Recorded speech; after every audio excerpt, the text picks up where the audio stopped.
అందరికీ నమస్కారం అండి. Welcome to Astro today.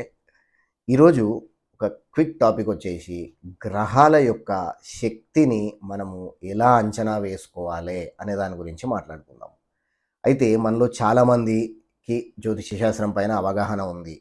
గ్రహాల ప్లేస్మెంట్స్ అనేది ఎక్కడ ఉన్నాయి, ఏ రాశిలో ఉంది, ఏ స్థానంలో ఉంది అనేది తెలుసుకోగలుగుతారు.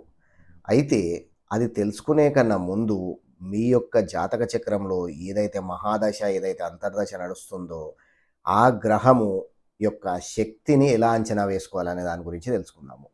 అయితే చాలామంది ఏమంటారంటే రెట్రోగ్రేడ్ ప్లానెట్ అంటారు. అయితే రెట్రోగ్రేడ్ ప్లానెట్ అంటే గ్రహం వచ్చేసి ఉచ్చ స్థానంలో ఉండి రెట్రోగ్రేడ్‌లో మాత్రము ఉంటే 100% ఎఫెక్టివ్‌గా పనిచేస్తుంది. 100% రిజల్ట్స్ అనేది ఇవ్వడం జరుగుతుంది. మంచి రిజల్ట్స్. అదేవిధంగా ఉచ్చ స్థానంలో మాత్రమే ఉండి రెట్రోగ్రేడ్ లేకపోతే ఒక 85-90% రిజల్ట్స్ అనేది ఇవ్వడం జరుగుతుంది. దాని నెక్స్ట్ వచ్చేసి మిత్రస్థానం. మిత్రస్థానంలో ఉంటే ఒక 70% రిజల్ట్స్ అనేది ఇవ్వడం జరుగుతుంది. శత్రుస్థానంలో ఉంటే ఒక 50% రిజల్ట్స్ అనేది ఇవ్వడం జరుగుతుంది. దాని తర్వాత మూల త్రికోణాలలో, కేంద్రాలలో ఉంటే దానివల్ల కూడా మంచి రిజల్ట్స్ అనేది ఇవ్వడం జరుగుతుంది.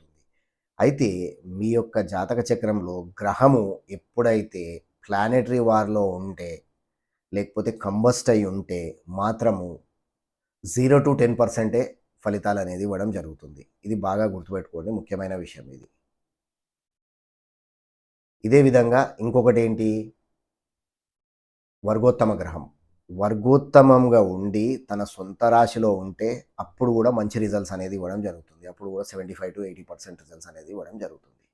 సో, ఈ డిఫరెంట్ ప్లేస్‌మెంట్స్‌ని బట్టి డిఫరెంట్ విధంగా గ్రహాలు అనేటివి వాటి యొక్క ఫలితాలను అనేది ఇవ్వడం జరుగుతుంది. సో, మీ యొక్క జాతక చక్రంలో ఇప్పుడు ప్రెజెంట్ ఏ మహాదశ, ఏ అంతర్దశ నడుస్తుంది? ఆ గ్రహము వర్గోత్తమంగా ఉందా?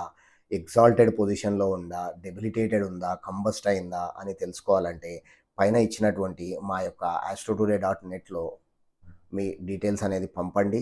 సో, దాంట్లో వాట్సాప్ నంబరు, ఈమెయిల్ అడ్రెస్ ఇవ్వడం జరిగింది. మేము మీకు చార్ట్ ప్రిపేర్ చేసి ఇవ్వడం జరుగుతుంది. ఈ రోజుకొచ్చేసి ఇది క్విక్ ప్రిడిక్షన్ అండి. Thank you so much for watching my video. I'll see you later.